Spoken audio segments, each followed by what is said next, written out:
Видели безумные предсказания Симпсонов, которые уже сбываются друг за другом? Что нас ждет? Что они уже предвидели? Я расскажу, как культовый мультсериал превратился в настоящую книгу пророчеств, которую уже трудно не воспринимать всерьез. А в конце покажу серию, с которой должен начаться распад США, и пока все совпадает. Жуть, да? Небоскреб-осколок. Но пока. Давайте я просто вам покажу несколько уже сбывшихся предсказаний, чтобы вы могли оценить масштаб и точность попадания. В 19-й серии 6-го сезона под названием «Свадьба Лизы» путешествие Лизы в Лондон не обходится без реплики в сторону небоскреба, гордо возвышающегося за Тауэрским мостом. Это здание напоминает по силуэту знаменитый осколок, и даже его расположение идентично. Задуманный в 2000 году архитектором Ренцо Пиано, известным своим парижским центром Помпиду, проект этого небоскреба воплощался в жизнь с 2007 по 2012 годы. Интересно, что серия была показана задолго до начала его строительства, в 1995 году. Как же получилось, что осколок уже там?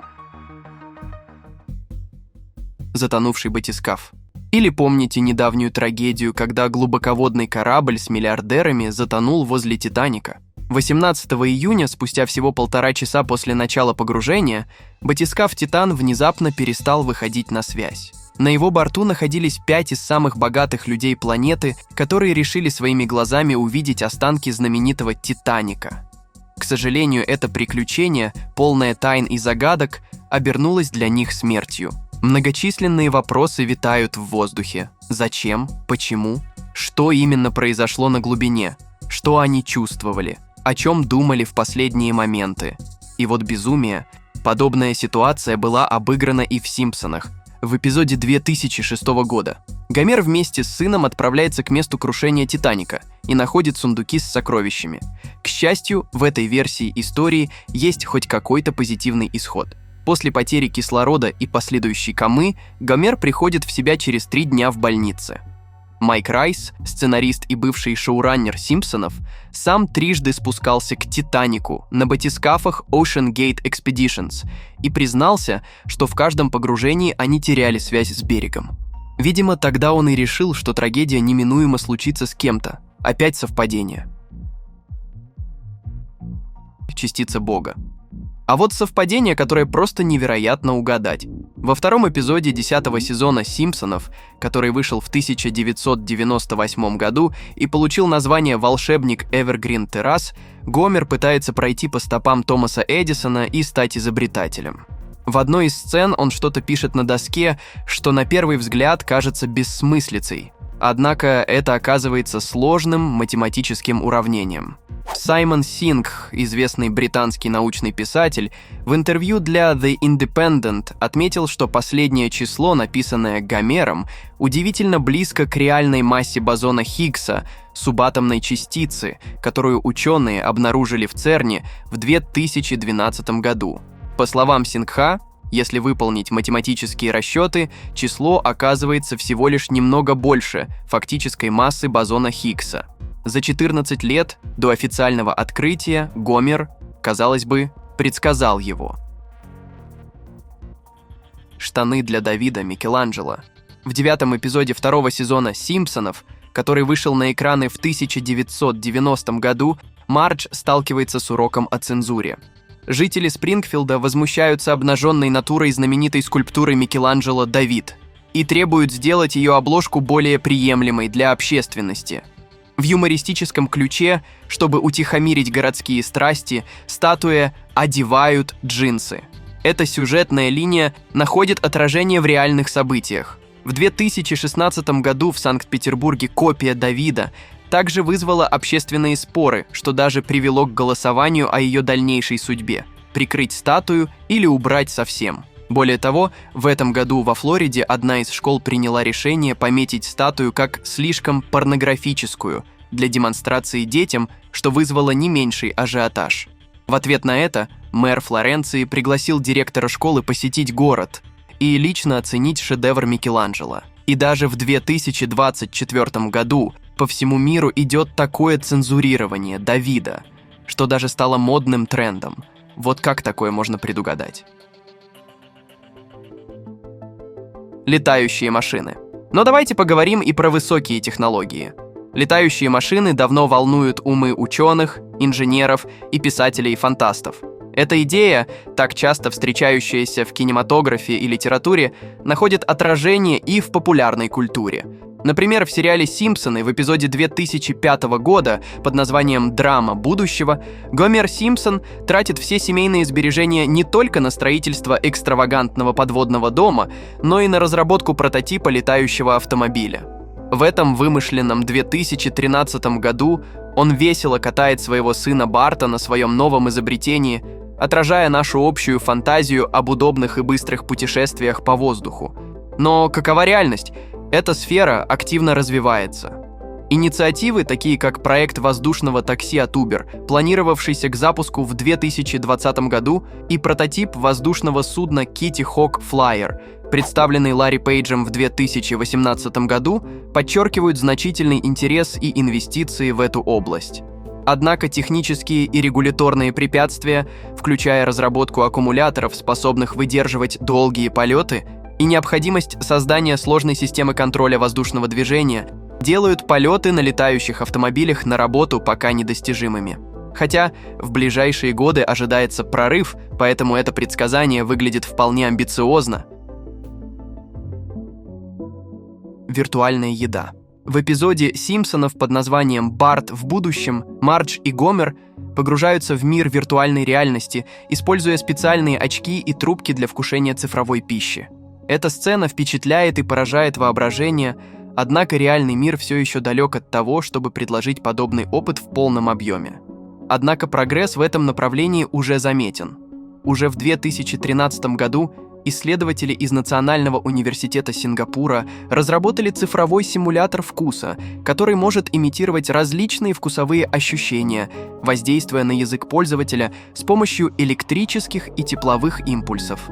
Это устройство открывает новые горизонты для создания виртуального гастрономического опыта.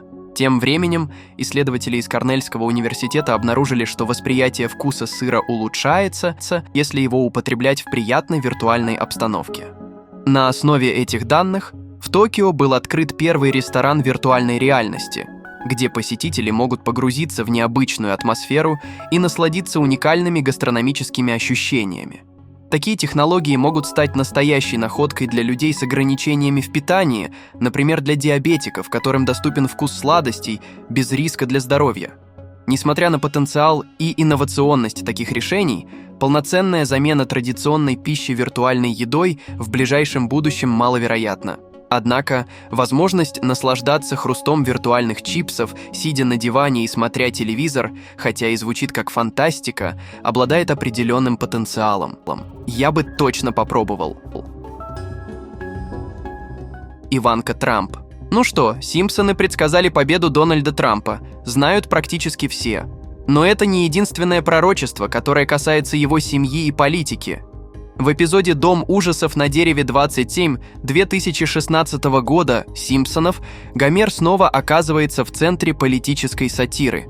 Показывая значок с надписью «Иванка 2028», он шутливо комментирует, что в Америке все происходит слишком рано, намекая на возможную будущую кандидатуру Иванки Трамп на пост президента США. И казалось бы, что это просто шутка.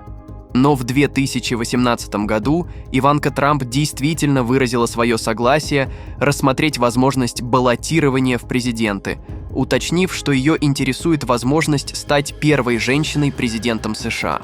Это заявление вызвало широкий общественный резонанс и подогрело дискуссии о ее потенциальном политическом будущем. Опрос 2017 года, показавший, что 44% американцев одобряют Иванку, только усиливает предположение о том, что она может реально побороться за высший пост. Искусственный интеллект. А что по поводу нейросетей? Технологический прогресс продолжает шагать вперед, и мы все ближе подходим к миру, в какой-то мере напоминающему сюжеты Симпсонов. В эпизоде 2012 года под названием «Они роботы» мистер Бёрнс, сталкиваясь с высокими затратами на тестирование сотрудников, принимает решение заменить человеческих работников роботами, что ведет к увеличению уровня безработицы в Спрингфилде до 99%. Гомер остается единственным человеком на станции, и когда он случайно повреждает одного из роботов, обнаруживает, что машины обладают человеческим похожим искусственным интеллектом. Ситуация обостряется, когда роботы начинают восстание. Научная фантастика часто предугадывает будущее, например, в ресторанах быстрого питания, таких как Макдоналдс. Ведутся испытания роботов-фритюрниц и систем голосовых заказов. Эти инновации могут радикально изменить промышленность общественного питания, минимизировать человеческий труд в рутинных и повторяющихся задачах. По оценкам экспертов, к 2030 году роботы могут заменить до 800 миллионов рабочих мест по всему миру. Это говорит о значительном потенциале искусственного интеллекта и робототехники в разнообразных сферах, от производства до обслуживания. Однако важно рассматривать и социальные последствия таких изменений: увеличение безработицы, необходимость переобучения рабочих и возможные этические дилеммы в отношении использования роботов в повседневной жизни. Не говоря уже о том, что машины действительно могут и начать бунт. Надеюсь, что до такого не дойдет, но нейросети уже сейчас пугают своими возможностями. Подставные лидеры. А что скажете про конспирологические предсказания? В одной из наиболее фантастических серий «Симпсонов», датируемой 1996 годом, представлен исключительно занимательный сюжет. В короткометражке «Гражданин Кейн» из выпуска «Дом ужасов на дереве 7» Гомер раскрывает, что кандидаты на президентство Билл Клинтон и Боб Доул на самом деле являются инопланетянами, которые заменили реальных политиков с целью захвата власти в Соединенных Штатах Америки. Вроде шутка, что тут такого? Но эта абсурдная идея находит отклик в многочисленных теориях заговора, согласно которым инопланетные рептилоиды скрываются за масками влиятельных личностей. Британский популяризатор теорий заговора Дэвид Айк известен своими многочисленными книгами и лекциями на тему гуманоидов-рептилоидов, которые, по его словам, управляют миром. Айк утверждает, что среди скрывающих свою истинную природу Барак Обама, Хиллари Клинтон и даже королева Англии. Концепция триунного мозга, разработанная в 1960-х годах, добавляет интерес к этой теме. Согласно этой модели, человеческий мозг содержит так называемую рептильную часть, ответственную за инстинктивное поведение, что предполагает наше эволюционное наследие от рептилий. Несмотря на научное обоснование такой модели, она часто используется сторонниками теорий заговора для подкрепления идеи о рептильном контроле над человечеством. Кто знает, вдруг и тут Симпсоны угадали, или у них есть точные данные. Телепортация. Кто из нас не мечтал научиться телепортироваться? Эпизод «Дом ужасов на дереве 8», где Гомер превращается в человека-муху, отличный пример того, как поп-культура использует сложные научные идеи для создания комедийного контента. Это не только забавно, но и заставляет задуматься о возможностях и рисках технологий. Научный прогресс в области квантовой запутанности действительно показывает потенциал телепортации, но на очень элементарном уровне. Эксперименты 2017 года с телепортацией фотонов на значительные расстояния – это важный шаг вперед в понимании и использовании квантовых состояний для передачи информации. Однако перспектива телепортации атомов или молекул, а тем более целых организмов, по-прежнему кажется недостижимой. Объем данных, который, по оценкам ученых из Университета Лестера, необходим для телепортации человеческого организма, поражает воображение и подчеркивает колоссальные технические и теоретические препятствия на пути к реализации такой технологии. Возможно, будущие открытия сделают ее частью нашей повседневной жизни, и мы сможем сказать, что Симпсоны и это предсказали.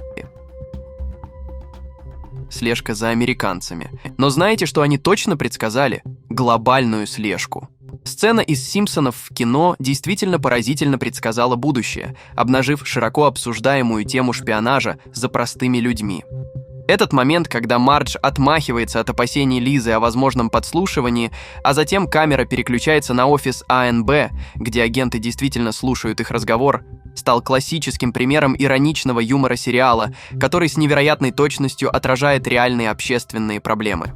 Эдвард Сноуден, бывший сотрудник ЦРУ и подрядчик Национального агентства безопасности США, в 2013 году раскрыл информацию о масштабных программах слежения АНБ, включая программы как PRISM, которые позволяли агентству доступ к данным пользователей крупнейших технологических компаний. Это открытие вызвало глобальный скандал и спровоцировало обсуждение вопросов приватности, прав граждан и масштабов правительственного надзора.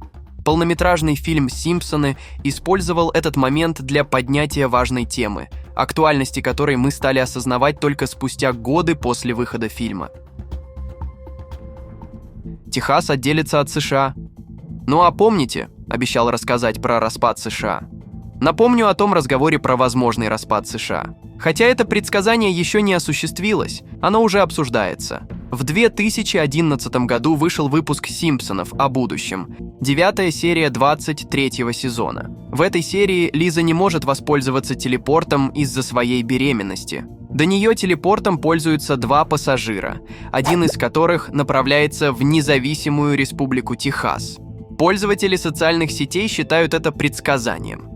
В январе Национальная гвардия Техаса взяла под контроль участок границы США и Мексики, закрыв доступ к нему Федеральной пограничной службе.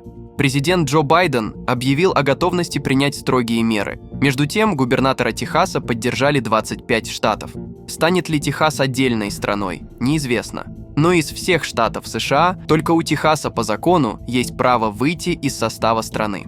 Посмотрим, что из этого выйдет. Кстати, если вы любите интересные истории, умеете писать сценарии, монтировать или озвучивать ролики, то переходите в Telegram-бот по ссылке в описании. Буду рад сотрудничать. Спасибо за просмотр, друзья.